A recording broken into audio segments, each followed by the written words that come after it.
Dalam waktu kurang dari 30 menit guys, asrama tersebut berubah menjadi ladang pembantaian senyap guys. Dua mahasiswa yaitu Margaret Bowman dan Lisa Levy tewas seketika ya akibat serangan brutal saat mereka terlelap. Halo guys, selamat datang kembali di my YouTube channel guys. Gimana kabar kalian hari ini guys? Semoga selalu dalam keadaan sehat ya, dan selalu diberi kesehatan serta rezeki yang melimpah guys. Kali ini aku akan mengajak kalian kembali ke tahun 1970 ya guys. Di tahun ini ada sebuah kasus pembunuhan berantai nih guys, yang dilakukan oleh seorang pria tampan yang konon katanya guys, pesonanya ini bisa menghipnotis wanita yang melihatnya. Bagaimanakah akhir dari kisah ini? Langsung aja kita ke cerita selengkapnya guys.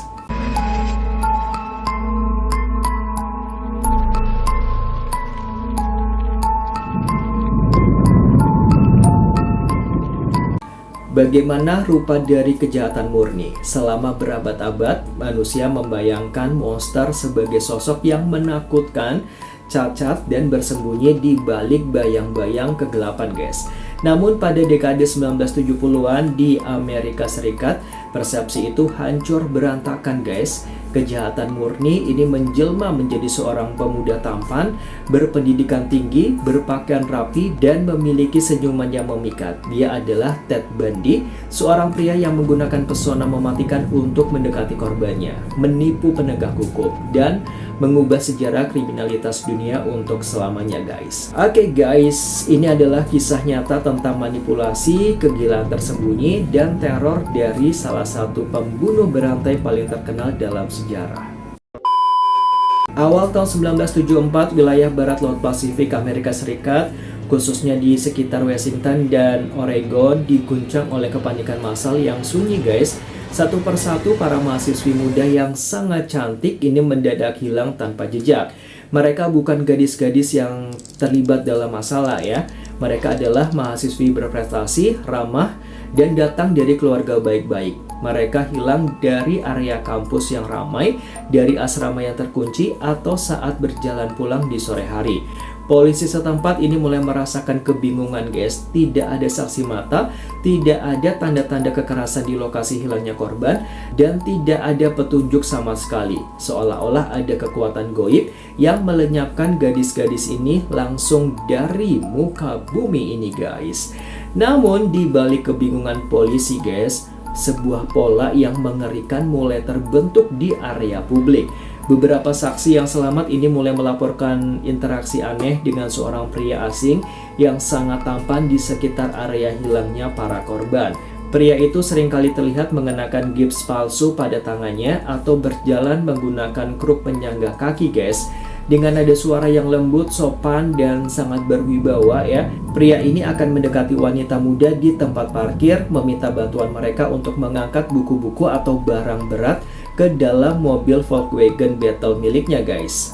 Siapa yang akan menaruh curiga pada seorang pemuda terpelajar yang tampak sedang terluka dan membutuhkan pertolongan? Kebaikan hati para wanita muda inilah guys yang menjadi pintu gerbang menuju mimpi buruk mereka. Nama pria itu adalah Theodore Robert Bundy. Di dunia luar, Ted adalah cerminan dari pemuda dengan masa depan yang sangat cerah guys. Ia adalah lulusan psikologi dengan nilai memuaskan, seorang mahasiswa fakultas hukum yang cerdas dan aktif dalam kegiatan politik lokal guys. Ia memiliki kekasih yang mencintainya dan lingkaran pertemanan dari kalangan elit masyarakat guys. Ted Bundy tahu persis bagaimana cara berbaur dengan norma-norma sosial ya. Ia mempelajari perilaku manusia, meniru empati, dan membangun sebuah topeng kewarasan yang sangat sempurna guys. Tidak ada satupun orang di sekitarnya yang menyadari bahwa di balik senyuman menawan itu terdapat sebuah ruang kosong yang dipenuhi oleh hasrat sadis yang tidak terpuaskan. Mobil Volkswagen Beetle miliknya guys bukan sekedar alat transportasi ya, melainkan sebuah ruang jagal berjalan. Ted telah memodifikasi mobil tersebut dengan mencopot kursi penumpang bagian depan. Setelah berhasil membujuk korban untuk mendekat ke kendaraannya guys, situasi berubah menjadi sangat berbahaya guys. Ted ini memanfaatkan kelengahan korban untuk melakukan penculikan, membawa mereka ke lokasi-lokasi terpencil yang jauh dari jangkauan masyarakat. Di tempat-tempat tersembunyi seperti hutan belantara dan pegunungan inilah guys, ia menjalankan aksi kejahatannya tanpa terdeteksi, meninggalkan duka yang mendalam bagi keluarga yang kehilangan guys. Hingga pertengahan tahun 1974, daftar korban hilang terus memanjang ya, dan ketakutan di negara bagian Washington telah mencapai titik didihnya guys. Penegak hukum mulai menyadari bahwa mereka tidak sedang menghadapi kriminal amatir guys. Mereka sedang berhadapan dengan sosok yang sangat terorganisir, licik, dan paham cara menghindari deteksi otoritas. Ted Bundy merasa berada di atas angin dan bebas dari pengawasan hukum ya. Namun ketelitian dari pihak kepolisian dan keberanian dari individu yang berhasil memberikan informasi krusial perlahan-lahan ini mulai menuntun pada titik terang dalam penyelidikan ini guys. Bagaimana detail pertama mengenai identitas pelaku mulai terungkap. Bagaimana pola pergerakan pelaku di wilayah-wilayah baru memberikan petunjuk bagi penyelidik guys. Sesaat lagi kita akan mengulas tentang penyempitan lingkaran penyelidikan, munculnya nama tersangka dalam catatan resmi, dan upaya pengejaran lintas negara bagian guys.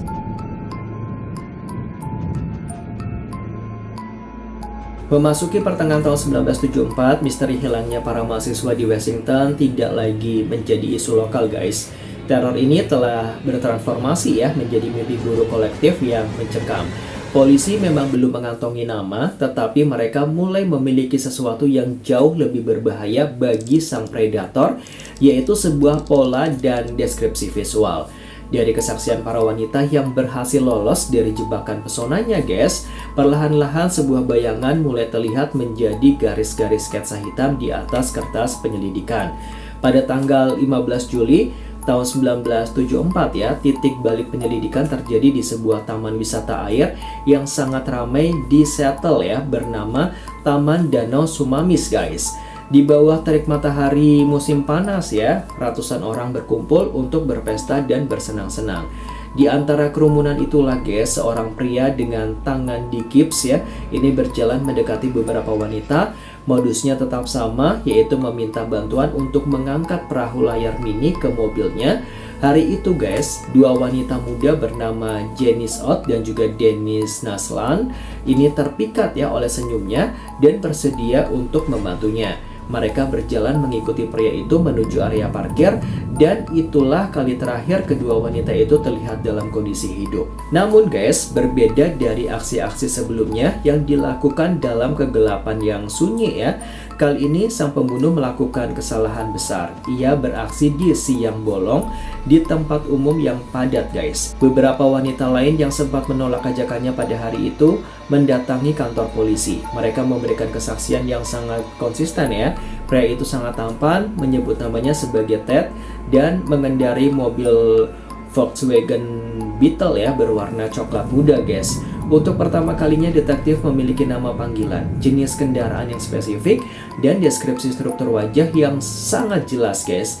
Polisi segera merilis sketsa wajah Ted ke berbagai media massa dan memasang ribuan selebaran ya di sepanjang wilayah pantai barat Amerika guys. Meledaknya pemberitaan tentang sketsa wajah Ted dan mobil VW Beetle-nya memicu badai laporan dari masyarakat guys.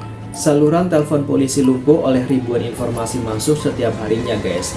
Di antara tumpukan dokumen laporan tersebut ada 4 orang yang memberikan nama yang sama ya secara independen, yaitu Theodore Robert Bundy guys. Salah satu laporan paling mengejutkan datang dari Elizabeth Kupfer, kekasih dari si Ted Bundy sendiri guys. Elizabeth merasa ngeri ya ketika melihat sketsa wajah di televisi sangat mirip dengan pria yang tidur di sampingnya setiap malam. Ia juga menemukan kapak kecil di dalam mobil Ted dan gips medis di dalam lemarinya. Dengan tangan gemetar, Elizabeth segera menelpon polisi dan berkata, "Saya rasa kekasih saya adalah pria yang kalian cari." Namun ironisme hukum abad ke-20 bermain di sini guys. Di era sebelum adanya sistem komputerisasi modern lintas wilayah, Ted Bundy ini tampak terlalu sempurna untuk menjadi seorang pembunuh berantai. Ketika polisi memeriksa profilnya, mereka melihat seorang mahasiswa hukum yang bersih, asisten riset komite legislatif, dan pemuda yang aktif di gereja. Detektif merasa tidak mungkin pria terhormat ini adalah monster sadis yang tega menghabisi puluhan nyawa wanita guys.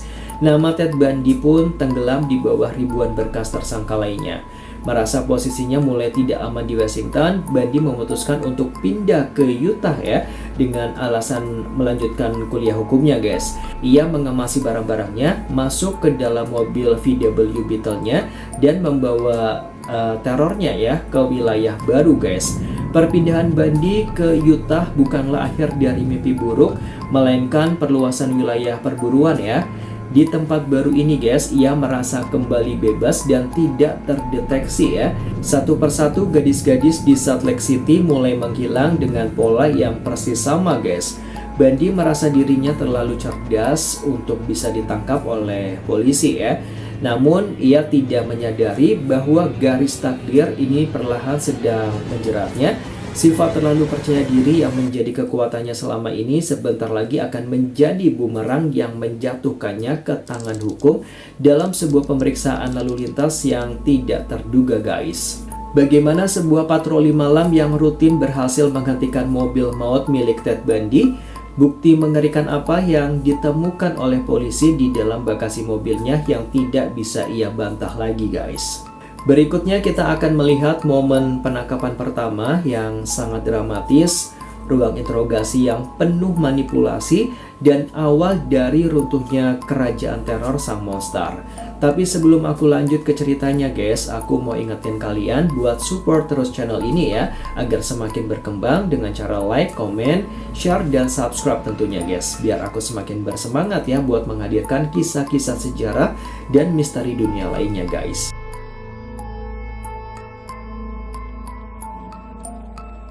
Pada bulan Agustus tahun 1975 di bawah kegelapan langit Utah, Ted Bundy ini merasa dirinya berada di atas angin guys. Ia telah lolos dari kejaran polisi Washington, melintas perbatasan negara bagian, dan melanjutkan ritual perburuannya tanpa hambatan ya. Namun sejarah kriminalitas seringkali diubah bukan oleh investigasi besar yang rumit, melainkan oleh insting tajam seorang polisi patroli berpangkat rendah di sebuah jalan pinggiran kota yang sunyi guys. Di sini kita akan melihat momen di mana keberuntungan sang predator malam akhirnya habis di tangan hukum. Pada dini hari, tepatnya pada tanggal 16 Agustus 1975, seorang petugas patroli jalan raya Utah bernama Bob Hayward sedang mengawasi kawasan pemukiman sepi di Granger ya, pinggiran Salt Lake City guys. Pada saat itulah guys, pandangannya tertangkap oleh sebuah mobil Volkswagen Beetle berwarna coklat muda yang melaju tanpa menyalakan lampu depan. Ketika mobil patroli Hayward mendekat, pengemudi VW Beetle tersebut guys mendadak menginjak gas dan mencoba kabur melewati gang-gang yang sangat gelap.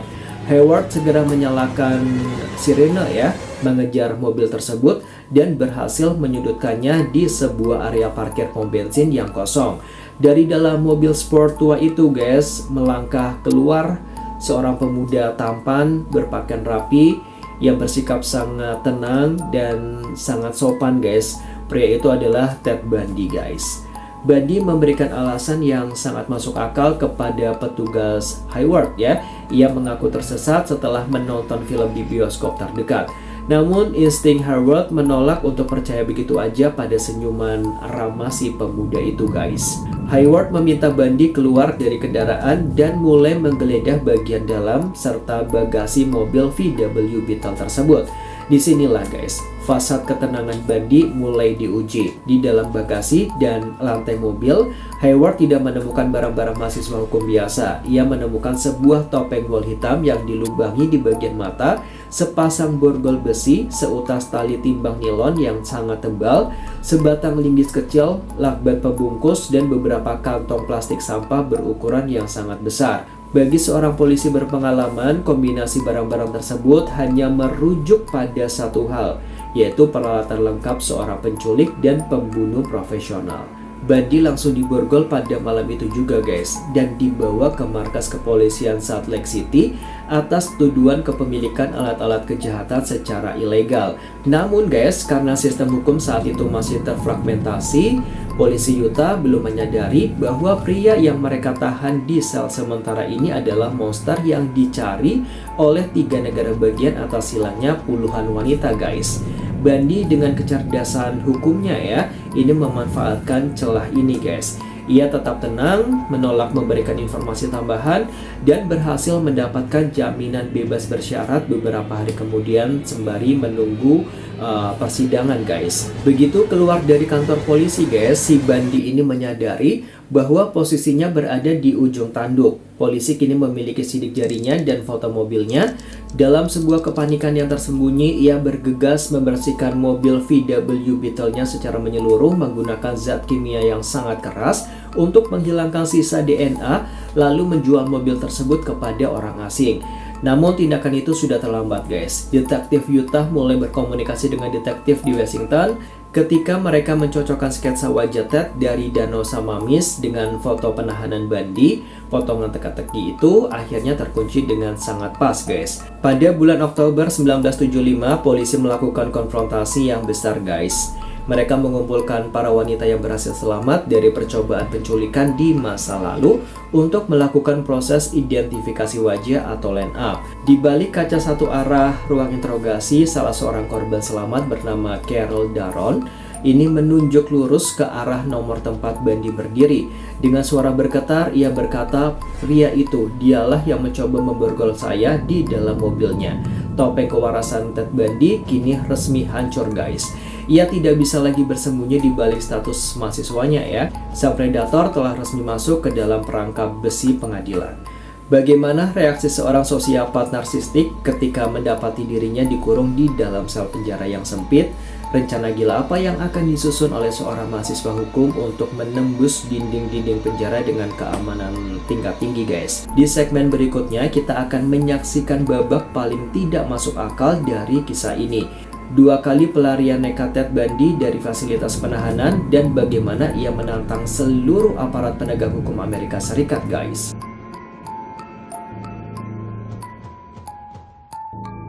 Bagi kebanyakan penjahat guys, dinding penjara adalah akhir dari pelarian mereka. Namun bagi seorang sosiopat narsistik yang memiliki kecerdasan di atas rata-rata seperti Ted Bundy, jeruji besi hanyalah sebuah teka-teki logika yang menunggu untuk dipecahkan. Dengan arogansi yang meluap guys, ia menolak takdirnya sebagai pesakitan ya.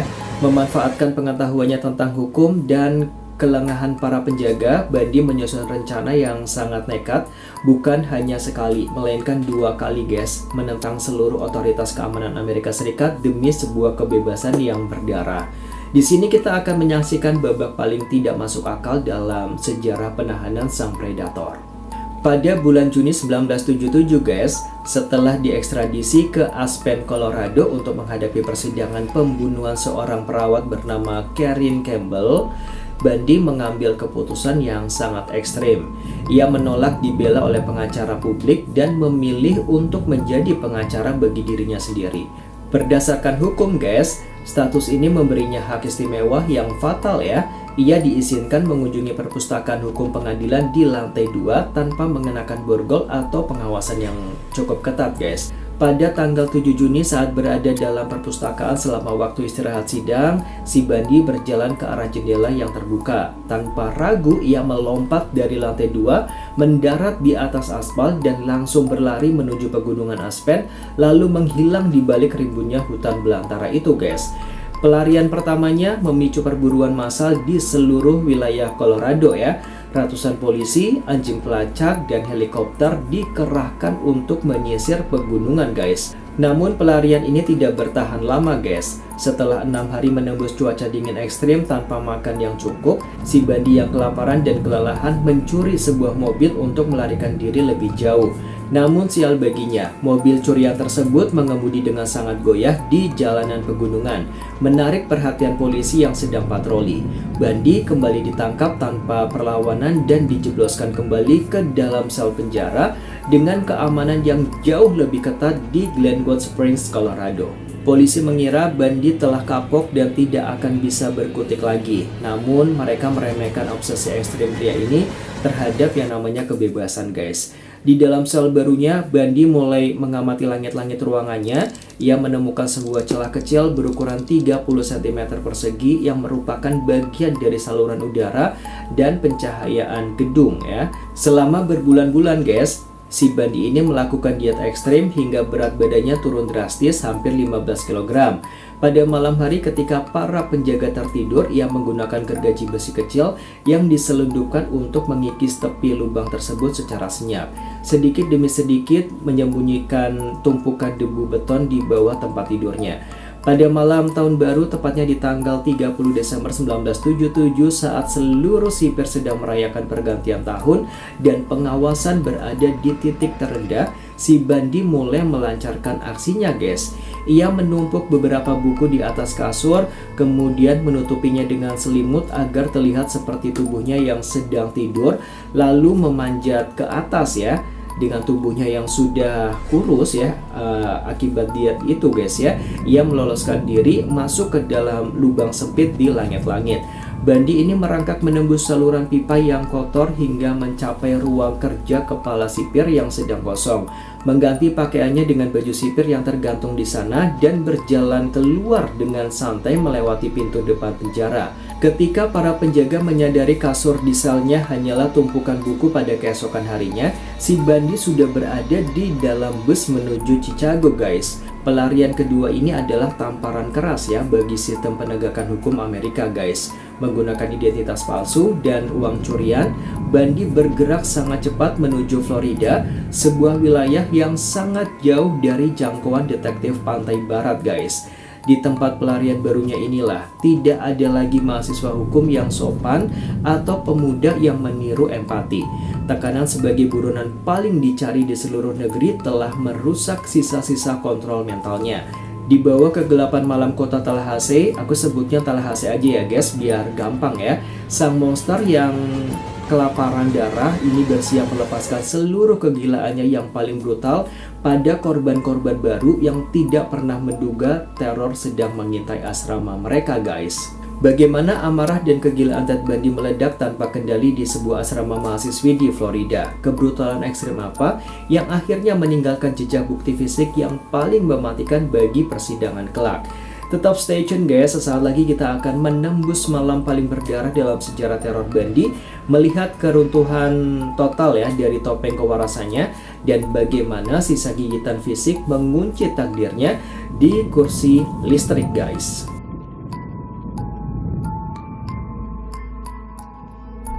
Memasuki bulan Januari tahun 1978, pelarian kedua membawa Ted Bundy ke Tallahassee, Florida. Di bawah nama samaran Chris Hagen, ia tinggal di sebuah kamar sewaan murah dekat kampus Florida State University guys. Namun karena sudah mulai merasakan stres sebagai buronan nomor 1 FBI dan rasa lapar akan kekerasan yang tertahan selama bertahun-tahun di dalam penjara, akhirnya merusak kontrol dirinya guys. Topeng pemuda terpelajar yang lambat laun terkikis kini berganti menjadi kemarahan murni guys.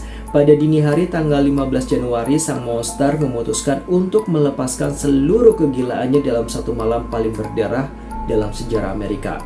Pukul 02.45 dini hari, suasana dalam asrama mahasiswi Chi Omega ini terlihat sangat sunyi guys. Seluruh penghuninya ini sedang tertidur lelap setelah akhir pekan yang membuat mereka merasakan kelelahan yang sangat hebat ya.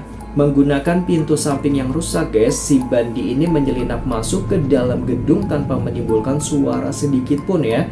Dengan sebatang kayu ek tebal yang ia temukan di halaman, ia mulai memasuki kamar demi kamar di lantai 2 guys. Dalam waktu kurang dari 30 menit guys, asrama tersebut berubah menjadi ladang pembantaian senyap guys.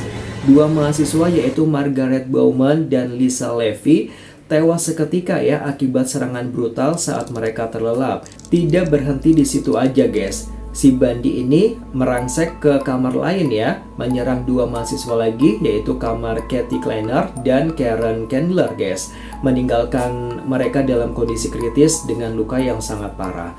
Setelah melarikan diri dari asrama Chi Omega, kegilaan Bundy malam itu belum mereda guys. Beberapa blok dari sana, ia mendobrak masuk ke dalam apartemen seorang mahasiswi lain bernama Cheryl Thomas. Ia menyerang Cheryl dengan sangat kejam hingga korban mengalami retak tulang tengkorak dan kehilangan pendengaran permanen. Suara hiruk-pikuk dari serangan tersebut akhirnya memicu kecurigaan tetangga sebelah yang langsung menelpon pihak kepolisian.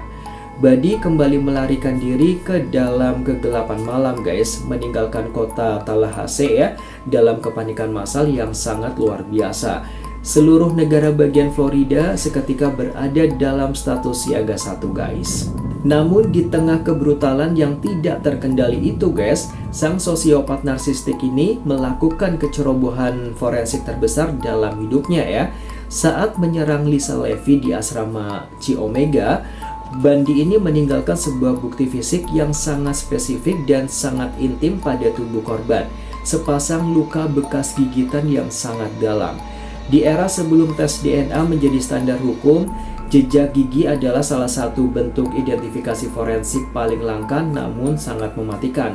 Bundy yang mengira dirinya telah menghapus semua sidik jari tidak menyadari bahwa ia baru saja mencetak tanda tangannya sendiri di atas tubuh korbannya. 1 bulan setelah malam jahanam tersebut, pelarian Bundy akhirnya benar-benar berakhir untuk selamanya guys. Pada tanggal 15 Februari tahun 1978, seorang polisi patroli di Pensacola, Florida, menghentikan sebuah mobil curian setelah aksi kejar-kejaran yang sangat menegangkan. Ketika sang pengemudi berhasil diringkus di atas aspal setelah perlawanan fisik yang sangat sengit guys, polisi terkejut ya saat mengetahui bahwa pria yang mereka borgol adalah buronan paling dicari di seluruh negeri. Dia adalah Theodore Robert Bundy. Perburuan lintas negara bagian yang melelahkan itu resmi berakhir. Kali ini tidak ada lagi perpustakaan hukum yang longgar guys. Tidak ada lagi celah di langit-langit sel. Bundy dijaga di bawah pengawasan bersenjata 24 jam penuh sembari menanti persidangannya yang paling megah sekaligus menentukan dirinya. Persidangan kasus Chi Omega di Florida segera menjadi tontonan sirkus media pertama yang disiarkan secara langsung di televisi nasional Amerika Serikat. Dunia akan menyaksikan bagaimana seorang pria tampan berjas rapi beradu argumen di depan hakim guys. Namun tidak peduli seberapa keras tim pengacara mahalnya mencoba memanipulasi opini publik, Sen Forensik Kedokteran Gigi telah bersiap di ruang sidang untuk mencocokkan struktur gigi unik Ted Bundy ya dengan bekas luka pada tubuh si korban. Tali jerat hukum kini telah melingkar di leher sang monster, siap menyeretnya menuju akhir dari segala kejahatannya guys. Bagaimana jalannya persidangan perdana yang disiarkan televisi nasional tersebut menguras emosi jutaan penonton. Drama apalagi yang akan dilakukan oleh si Bundy untuk menantang hakim sebelum vonis terakhir dijatuhkan. Kita akan menyaksikan babak akhir dari perjalanan hidup Ted Bundy, runtuhnya arogansi sang predator di hadapan hukum, dan detik-detik eksekusinya di atas kursi listrik Florida.